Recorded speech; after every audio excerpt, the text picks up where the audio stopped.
하나님 말씀 사도행전 28장 1절에서 10절의 말씀입니다. 사도행전 28장 1절에서 10절의 말씀 우리 한 목소리로 같이 읽도록 하겠습니다. 시작. 우리가 구조된 후에 안즉 그 섬은 멜리데라 하더라.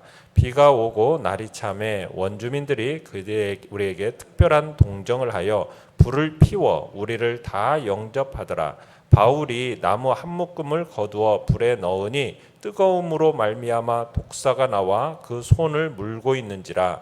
원주민들이 이 짐승이 그 손에 매달려 있음을 보고 서로 말하되 진실로 이 사람은 살인한 자로다. 바다에서는 구조를 받았으나 공의가 그를 살지 못하게 함이로다 하더니 바울이 그 짐승을 불에 떨어버리매 조금도 상함이 없더라. 그들은 그가 붙든지 혹은 갑자기 쓰러져 죽을 줄로 기다렸다가 오래 기다려도 그에게 아무 이상이 없음을 보고 돌이켜 생각하여 말하되 그를 신이라 하더라. 이 섬에서 가장 높은 사람 보블리오라 하는 이가 그 근처에 토지가 있는지라. 그가 우리를 영접하여 사흘이나 친절히 머물게 하더니 보블리오의 부친이 열병과 이질에 걸려 누워있거늘 바울이 들어가서 기도하고 그에게 안수하여 낫게 하매 이러므로 섬 가운데 다른 병든 사람들이 와서 고침을 받고 후한 예로 우리를 대접하고 떠날 때에 우리 쓸 것을 배에 실었더라. 아멘. 오늘 말씀의 제목은 하나님의 사람을 영접하는 마음이라는 제목으로 말씀을 나눕니다. 바울 일행이 이제 구원을 받은 후에 배가 좌초한 섬은 바로 멜리데라는 섬입니다. 태풍으로 인해서 결코 구원받을 수 없는 절망적인 상황 가운데서 하나님의 극적인 간섭으로 인해서 배에 승선했던 276명의 선원이 살아남았다라는 것은 정말 놀라운 구원이 아닐 수가 없습니다. 그들은 우연히 운이 좋아서 살아남은 게 아니죠. 하나님께서 바울에게 약속하신 그 예언의 성취로 말미암아 이 구원을 경험한 것입니다. 내용관찰 문제 1번입니다. 멜리데의 원주민들은 바울 일행을 어떻게 대했으며 그 결과 어떤 일이 일어납니까? 자, 멜리데의 원주민들은 아주 특별한 동정을 했다, 그러니까 호의를 베풀어 줬다라는 겁니다. 그들이 전혀 알지 못하는 생면부지의 이 원주민들로부터 상상을 초월하는 지극한 대접을 받았다라는 거죠. 이건 참 놀라운 일이 아닐 수 없습니다. 멜리데라는 뜻은 피난처라는 의미입니다. 이 섬은 바울 일행에게 실로 하나님께서 제공하신 피난처였던 거죠. 7절로 10절에서는 바울 일행은 그 섬의 높은 지도자, 우두머리죠. 높은 사람인 보블리오라는 사람의 집에 초청을 받아서 또 환대를 받기도 하고 치유 사역을 하기도 했습니다. 자, 이렇게 원주민들은 자초된 배에서 구출된 사람들을 위해서 불을 피워놓고 환영을 해줬죠. 이때가 날씨가 추웠습니다. 겨울비가 내리고 있었어요. 이렇기 때문에 이들이 이제 불을 피워놓고 환영하는 이들의 놀라운 호의를 참 베풀어줬던 겁니다. 이게 참 고맙고 감사한 일이 아닐 수가 없었어요. 자, 그런데 이제 바울이 불만 쬐고 있기가 좀 뭐하니까 근처에 있는 나뭇가지 덤불을 묶어서 불에 던져 넣었습니다. 그러니까 바울은 이미 파선한 그 곳에서 어떻게 그들을 구한 영웅이나 다름이 없는 사람이지만 그러나 바울의 이러한 행동을 한 것은 이 사람들을 향한 어떤 지극한 사랑과 온정을 보여주는 거죠. 그러니까 바울은 그냥 복음으로만 사람을 섬긴 것이 아니라 일상생활에 있어서도 섬기는 모습을 보여주었음을 보게 됩니다. 자, 바울이 나무 덤불을 묶어가지고 불에 넣었을 때 그 속에 독사가 있었어요. 그 속에 독사가 있을 거라고는 바울은 전혀 생각지 못했겠죠. 근데 아마 추위 때문에 덤불 속에서 움직이지 않고 그냥 나무 막대기처럼 그냥 뻣뻣하게 이 뱀이 있었을 것으로 보입니다. 그런데 이제 뜨거운 열기가 나니까 덤불에서 그냥 튀어나와 가지고 바울의 손을 물어버렸습니다. 자, 바울의 손을 물고서는 매달려 버렸어요. 이게 어떤 종류의 뱀인지는 알 수는 없지만 확실한 것은 뭐냐? 원주민들이 바울이 곧장 죽을 것으로 생각했던 것으로 보아 아마 맹독을 가진 독사였던 것으로 보입니다. 자, 내용 관찰 문제 2번입니다. 바울이 독사에 물리는 사건에 대해 원주민들은 어떤 반응을 보입니까? 자, 원주민들은 4절에 보면 뱀이 바울의 손에 이렇게 물 달려서 붙어 있는 것을 보고서는 뭐라고 말을 하냐면, 진실로 이 사람은 살인한 자다. 바다에서는 구조를 받았는지 모르겠지만 공의가 그를 살지 못하게 했다, 이런 말을 합니다. 그러니까 바울이 살인자임에도 불구하고 바다로부터 구원은 받았지만 공의의 신, 복수의 여신이 이를 허용하지 않았다, 이런 생각을 한 겁니다. 그러니까 이 말에는 복수의 여신이 뱀을 통해서, 독사를 통해서 살인자인 바울에게 복수하고 있다는 그 생각이 깔려 있는 거죠. 그래서 이제 이 원주민들은 바울의 몸이 막 부어오르거나 갑자기 엎어져 죽을 것으로 기다리고 있었습니다. 자, 그런데 바울에게는 아무런 일도 일어나지 않았죠. 오히려 태연하게 그 뱀을 어떻게 해버렸습니까? 손에서 털어가지고 불 속에 집어넣어 버렸어요. 바울에게는 아무런 해가 있지 않았죠. 지난 14일간 태풍 속에서 그를 구원하신 하나님이 참 뱀의 독으로부터 바울을 구출하신다라는 것은 그렇게 어려운 일이 아니죠. 너무나 쉬운 일인 것이죠. 자, 원주민들은 6절에 보면은 바울이 이 뱀의 독으로 인해서 죽을 것이라고 기다리고 또 기다렸다고 그래요. 오래 기다렸다고 그래요.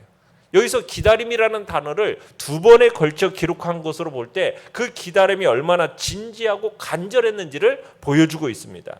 그러니까 이 사람들은 잠깐 이렇게 기다리다가 포기한 게 아니에요. 아주 오랫동안 주시하면서 기다린 겁니다. 저 사람이 언제나 바울의 몸이 오래 이렇게 부어오를까, 어떻게 쓰러져 죽을까, 이것을 기다리고 기다렸는데 이게 치명적인 증상이 나타나지 않는 거죠. 그러다가 그에 대한, 이 바울에 대한 생각을 바꿔버립니다. 그를 뭐라고 생각하게 됐어요? 이 사람은 신이다, 이렇게 생각해버리게 된 겁니다. 그러니까 바울이 독사에 물린 이 사건은 원주민들로 하여금 지금 생각을 바꿔버리게 됐어요. 원래 처음에는 복수의 여신에게 형벌받아 마땅히 죽어 마땅한 살인자다, 이렇게 생각을 했다가 이 바울이 죽지 않으니까 정반대로 신적인 존재라고 바울을 생각하게 만든 겁니다. 자, 이런 오해에도 불구하고 분명한 뭐예요? 하나님이 바울 편에 서서 간섭하시고 역사하신다는 거죠. 결국 원주민들의 이 바울에 대한 의식 변화는 그 일행에게 있어서 아주 유리하게 작용을 하게 됩니다. 7절에 가보시면 배가 좌초한 곳에 멀지 않은 곳에 이 섬의 제일 높은 사람의 땅과 집이 있었어요. 그 사람의 이름은 보블리오라는 사람인데, 이 보블리오가 바울 일행을 영접하고 3일간 친절하게 접대를 합니다. 자, 바울은 추장의 집에서 3일간 머물면서 어떤 일을 했습니까? 추장의 부친이 열병과 이질로 고생하고 있었는데 그에게 기도하고 안수하면서 치유하는 사건이 일어나죠. 그러면서 이제 보블리오의 부친의 기적적인 또 치유 소식을 듣고서는 그 주변에 있던 사람들이 몰려와 가지고 바울은 그들 모두를 치유해 준 걸로 이제 치유를 해주게 됩니다. 자, 이런 치유의 역사의 결과로 어떤 일이 일어나게 됐습니까? 바울 일행이 이 멜리데 샘으로부터 3개월간 지내는데 큰 두려움도 없었고요. 그들로부터 큰 도움을 받게 되죠. 2가지로 이제 도움을 받게 되는데, 하나는 사람들이 이제 바울 일행에게 감사의 표시로 많은 선물을 줬다고 그래요. 그러니까 이 선물은, 원주민들이 준 선물은 아마 3개월간 이 사람들이 머무는 데 있어서 크게 도움이 되었을 거고요. 그리고 또 바울 일행이 이제 승선해서 떠날 때 항해에 필요한 물품들이 제공되어졌을 것으로 보입니다. 자, 연구와 묵상 문제 3번입니다. 하나님께서 바울을 통해 원주민들에게 이적과 치유를 베푸신 이유는 무엇입니까? 자, 독사에 물렸으나 죽지 않은 이적, 또 원주민들의 대표격인 보블리오의 집에 머물면서 보블리오의 부친의 열병과 이질을 치유하는 사건, 그러면서 또 그 섬의 원주민들의 질병까지 치유해주는, 이걸 통해서 사람들이 바울에 대한 신적인 존경심을 갖게 되는 동인이 되었죠. 그러면서 자연히 바울이 전하는 복음이 어떻게 되었겠습니까? 놀라운 속도로 멜리데 섬 전체에 전파되어지게 됩니다. 그러니까 하나님께서 이런 이적과 치유를 베푸신 이유는 뭐겠어요? 복음이 이 지역, 이 멜리데라는 섬에 전체에 확실히 전파되도록, 빠르게 전파되도록 하기 위해서 하나님께서 이런 놀라운 이적과 치유를 베풀어 주신 겁니다. 전승에 의하면 이 섬에서 제일 높은 사람이었던 보블리오가 멜리데의 최초의 감독이 되었다가 순교했다라고 전해지고 있어요. 그리고 실제로 이 멜리데 섬에는 초대교회가 박해를 피해 예배를 드렸던 지하 묘지, 카타콤이라는 지하 묘지가 발견됨으로써 이 멜리데 섬이 복음화, 초대교회에 복음화된 그 역사성이 입증이 된 거죠. 그러니까 결국 사도 바울이 독사에 물리는 위기에 처하게 되었던 것은 오히려 효과적으로 하나님의 살아계심을 나타내고 복음을 전하는 기회가 되었던 것입니다. 그러니까 성도들이 당하는 위기라는 것, 여러분 이것은 그냥 단순한 시련으로만 끝나는 게 아니라는 거죠. 그것은 하나님의 살아계심을 나타내는 절호의 기회가 되기도 하는 겁니다. 독사에 물리는, 어떻게 보면은 정말 위기의 순간 아닙니까? 그런 위기에 처하게 되면 하나님께서 그 성도들을 위기 속에서 건지시기 위해서 역사하게 되고, 그리고 결국 이러한 역사를 통해서 하나님을 믿지 않는 자들에게 하나님의 살아계심을 보여주고 믿게 될 수 있는 계기가 되는 거죠. 그래서 우리는 어떤 위기를 당할 때 두려워하거나 낙심해서는 안 되는 거죠. 오히려 이 위기가 하나님의 도우심을 받는 기회로 사용하고 하나님이 행하실 그 놀라운 역사를 기대하는 우리는 소망의 사람들이 되어야 함을 보여주고 있는 것입니다. 느낀 점 4번입니다.